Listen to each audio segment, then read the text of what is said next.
Good day folks, at your service, Koyong Vlogs. Today, I am here at kilometer 42, Eva Garden, Calanasan, Apayao.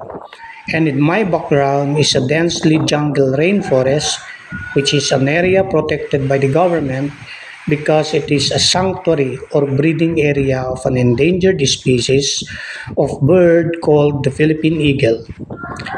The Philippine eagle, Pitucopaga jefferi, also known as the monkey-eating eagle, and locally known as a harbon, which means king of birds. It is an endemic, critically endangered species of eagle found only in the forests of the Philippines. It is considered one of the largest and most powerful raptors in the world in terms of length and wing surface area. This majestic bird stands about 1 meter or 3.3 feet tall and has a wingspan of up to 2.5 meters or over 7 feet. It has a distinctive shaggy crest of long brown feathers on its head and nape, a large arched bill, and a unique blue-gray eyes. Its plumage is brown on the upper side and white on the underside. Philippine eagles are monogamous and mate for life. They have a long and slow reproductive cycle, typically having only one egg every after 2 years, with both parents engaging in a prolonged period of time. Approximately 1 kilometer downhill from this area is the Carmela Falls.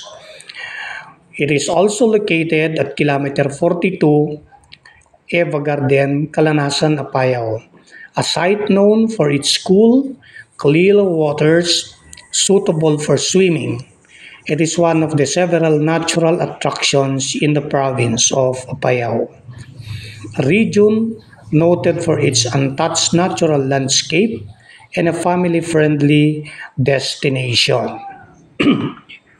From Manila, you can reach Carmela Falls by bus, taking Florida bus to Libertad, Abulug, Cagayan.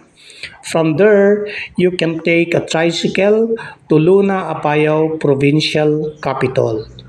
From Manila by air, the nearest airport are in Tuguegarao City, Cagayan, and Lawag City, Ilocos Norte.